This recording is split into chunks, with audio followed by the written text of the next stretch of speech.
Have you ever dreamed of falling in love with a millionaire waiter? Do not swipe away. Stay with me to the end of this story because I bet you are going to enjoy every inch of this story. I am Yaniba and welcome to Yaniba's World of Stories. Cape Coast was alive with the sound of the sea waves crashing against its ancient shores and the scent of fried fish drifting from roadside vendors. For some, this city was a dream. For others, a daily struggle for survival. Among them was Harriet, a middle aged woman, with lines of worry carved into her face, yet beauty that shone through her resilience. She had once been a teacher, but life's cruelty had swept her into a storm. She lost her job when the school she worked for closed. Her husband abandoned her for a younger woman, and her two children were away with relatives because she could no longer afford their upkeep. Each day, she fought for scraps of hope.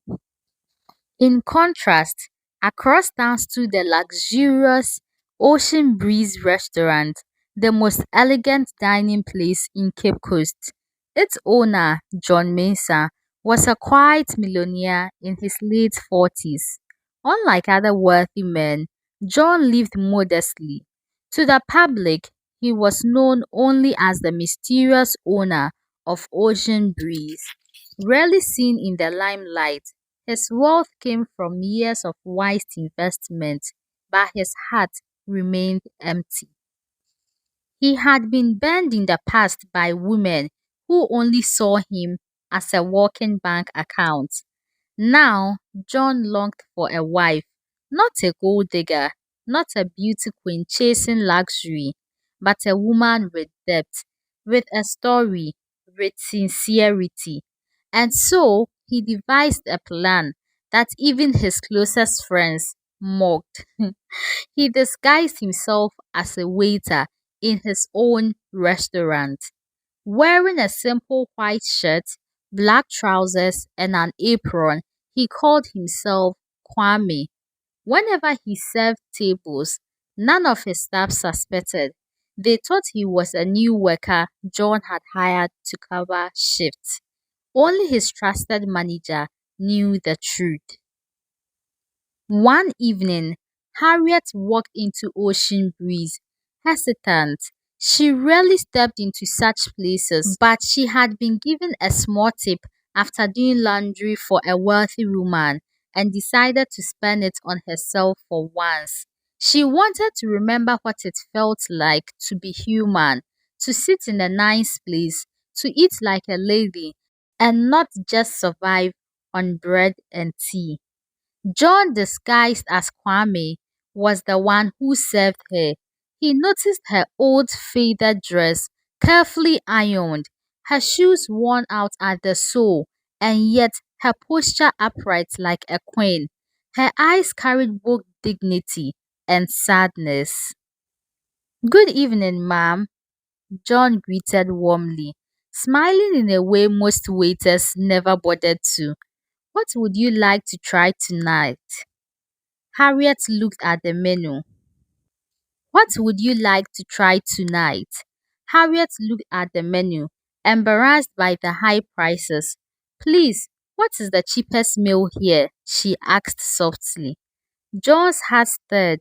Instead of making her feel small, he said, the chef has a special dish tonight. Don't worry about the price. Trust me, you will love it. He brought her a plate of grilled tilapia with benku and pepper sauce. Fresh, steaming, beautiful. Harriet's eyes watered. It reminded her of her late mother, who used to prepare the same dish on Sundays. She ate slowly, savoring every bite, while John watched from afar, strangely moved. Harriet came back again a week later, then another week after that. She did not always eat much, sometimes just a drink or a small plate, but she always requested for Kwame. to serve her. She said he made her feel comfortable, unlike the other waiters who sometimes judge poor customers. John, still in disguise, listened to her stories. She talked about her struggles, her children, her dreams of starting a small catering business one day. She laughed sometimes, but more often she sighed deeply. He admired her strength, her honesty, her refusal to complain too much, even though life was unfair. Slowly, he began to help her in small ways. He made sure her meals were always discounted, slipped an extra snack into her takeaway bag, and once secretly paid her transport fare when he saw her struggling to find coins. Harriet noticed. She once said, "Kwame, you are a good man. You treat me better than men with money ever did."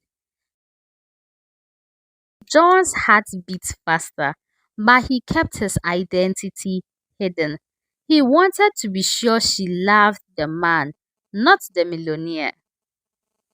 One rainy evening, Harriet entered the restaurant shivering.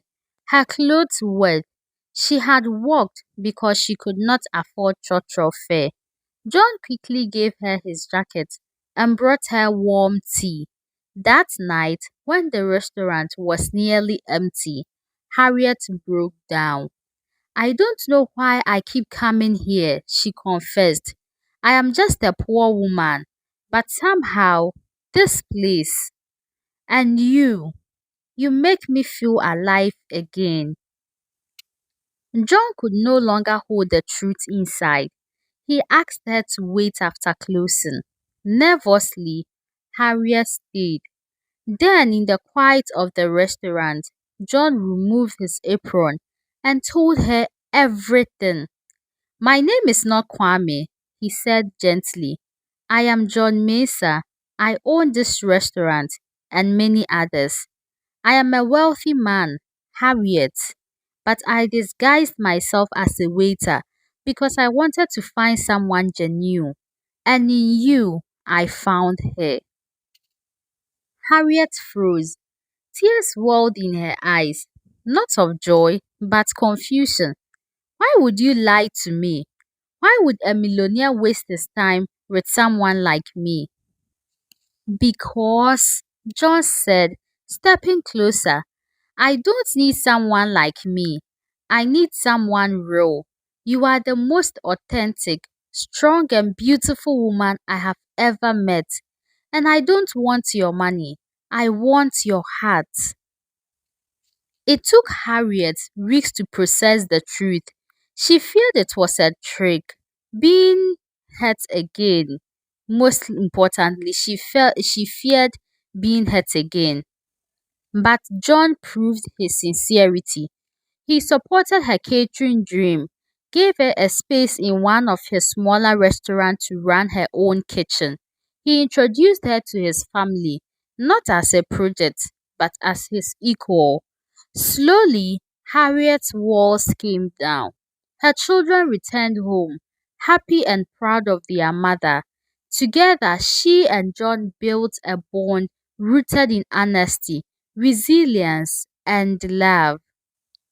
And so, the woman who once walked in with torn shoes became the queen of the man who had everything except true love until she arrived. This is the end of the story, The Waiter's Love. This is a very nice story. The moral lesson of this story is true love is not found in riches, beauty, or status. It is found in sincerity, sacrifice, and the strength to see someone's heart beyond their circumstances. Wow, what a very nice story. What do you think, or how do you see the story? Please leave your thoughts and ideas in the comment section. And also, do not forget to subscribe, share, and like for more amazing stories. It's bye for now.